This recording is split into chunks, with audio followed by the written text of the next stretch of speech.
once again is on. Man, things got heated and testy on 92 3-point the fan with Ken Carmen and Anthony Lima. Man, Emory Hunt struck a nerve on Anthony Lima and it carried over to today's show. And Ken Carman was not having none of it. And he put Anthony Lima in his place for once and for all. But we're going to talk about it right after this. Let me put you on game. These other podcasts out here talking that shit, but ain't repping the same. It's my bro K-Sap, chopping up topics for your optics. From politics to your top picks. Tune in, you gotta watch this. Exclusive material for your radio stereo. Pumping high definition. Stop what you doing and listen. We smashing all competition. You better jump on this wave. Somebody pass me a mic. Man, I got something to say. Yeah, man, I got something to say, man. Check this out. Emory Hunt was on the afternoon drive yesterday, and he spoke nothing but facts. And when I say a hit dog hollers, a hit dog hollered last night because you see what happened. It was a war of words on X between Emory Hunt and Anthony Lima.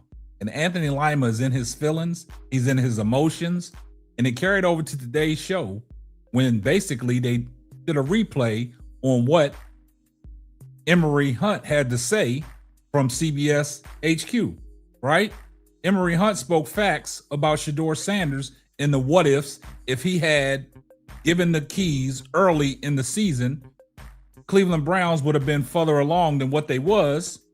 And last night, Anthony Lima, he heard what Emory Hunt had to say, and he got in his feelings, got in his emotions, and went straight to X and started saying some things. And Emory Hunt fired back at him. He said, "You are the person that I'm talking about when you're being disingenuous to Shedeur Sanders in this clip." And Anthony Lima, he kept that same energy today because the hate is real for Shedeur Sanders. The real hate that Anthony Lima has for Shedeur Sanders has spewed over in these last 2 days. And Emory Hunt brought it out of him. And I'm glad he did. And he exposed him. And today on 92.3 The Fan with Ken Carman and Anthony Lima, Ken Carman was not having none of it.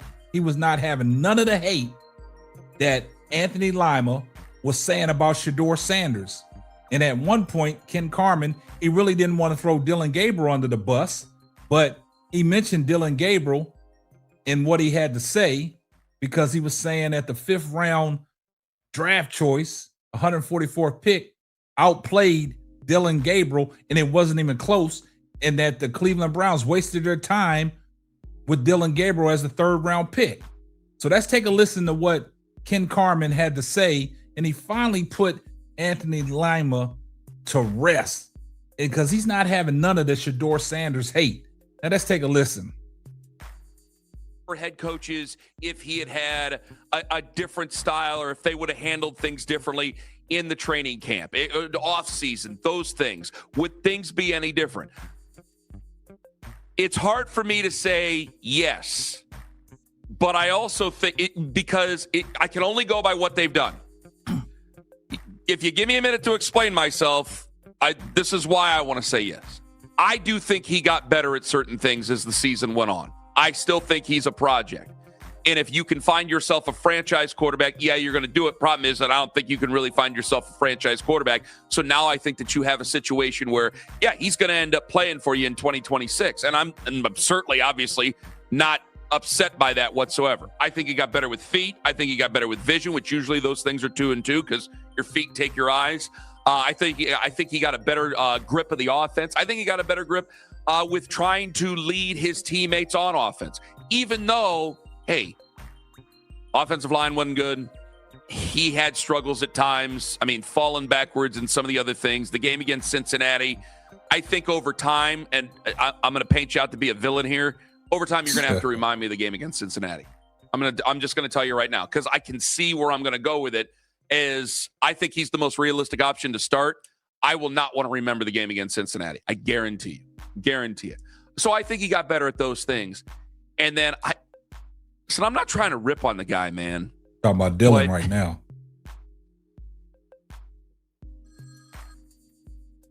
He outperformed your 3rd-round pick, and I'm thinking, why did we do all this? I'm not trying to be mean. I don't hate the guy. I know that some people, because of the discourse, that some people have been defensive of him. I'm just letting you guys know, like, okay, yeah, you could have still taken Shedeur in the 5th round, but he clearly, to me, and I know the stats say different, I think that anybody who watched the games, I think he outperformed Dylan Gabriel. And I'm thinking, hey, man, even if he's playing like a later round pick, what were you doing in the 3rd round with the other guy? And so that sticks with me, Anthony. I'm sorry. On any of those nifty charts that get He's produced, referring to these analytics. They're both like dead last. I understand. Like there was not. I understand. All for what there you've wasn't really seen, a gap Anthony. between the two, we just saw one throw the ball down the field. My core is not hot. That's kind of what I was like. There were any more downfield. Didn't do that. There were way more bad sacks with Shedeur. There were was. way more Straight hating. interceptable, There were. turnover-worthy plays. There were. Which, in fact, Shedeur had the most in the league last year. You see what he's doing? Target, interceptable worthy plays. So they actually got lucky in a lot of the games that Shedeur was throwing the football. I think I can explain that, but It's Ken hard ain't for having me none of because the Cincinnati game, I mean, Cincinnati, one of the worst defenses statistically in the league, and he just couldn't move the football. He just couldn't do anything. And it's a Week 18 game. I saw Riley Leonard moving the football against Houston and a lot of their starters. See what he's doing? And we just never saw that with Shedeur. We would see like 1 or 2 drives a game. And fortunately, the last drive of the game where he moved the ball 40 yards. Hater. That was a good. I put that in the, hey, that's a pro. But I'm gonna tell you right now, he was able to be kind of unflappable. I understand Riley Leonard looked better. I would take Riley Leonard's offensive line and Riley Leonard's weapons over the weapons that I was giving Shedeur Sanders. Going back to Dylan Gabriel, I was excited because one guy seemed to be able to test the secondary whatsoever. And I think part of that was old habits. I think that that's a guy who had to push the football with the weapons he had when he was at Colorado. And then when you really don't get a chance to do a lot of work, because you got to get ready for a season. When you don't get a chance to do a lot of work as a football team with him, that's some of the things that you're going to go back to. That's some of the habits you're going to go back to. And if that sounds like a giant excuse for everybody, fine. But this is where we're at right now with this football team and with him. I had to take issue with, we had a back and forth. And he's been on the show. Emory I Hunt. think he's a great guest. That was a engaging interview yesterday. I just couldn't believe the pity party that was being thrown for Shedeur again. I'm like, we're still talking about preseason reps. Like, they're not doing that in New Orleans with Shook. They're not doing that with Jackson Dart disagree with you. the Giants. Thank you, I disagree with you. This cattle cry of, oh my God, he didn't get an opportunity. It's like, dude, Shedeur got an amazing opportunity. He got to. Man, did you hear what he said, man? Do y'all hear what Anthony Lima had to say? Ken Carman is not having none of it, man. Just go listen to the full interview today. Go listen to the full 92.3 The Fan with Ken Carman and Anthony Lima. I didn't play the whole clip, but Ken Carman was upset. He was absolutely upset at Anthony Lima for all this hate. And he kept on disagreeing with everything Anthony Lima had to say.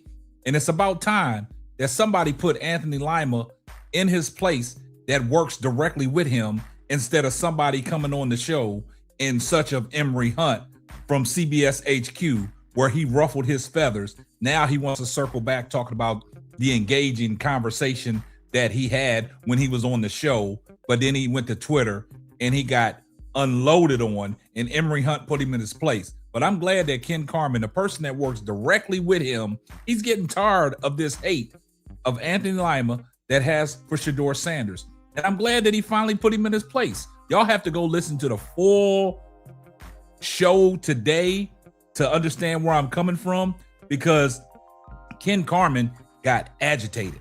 He got very aggravated at Anthony Lima, and he shut him down.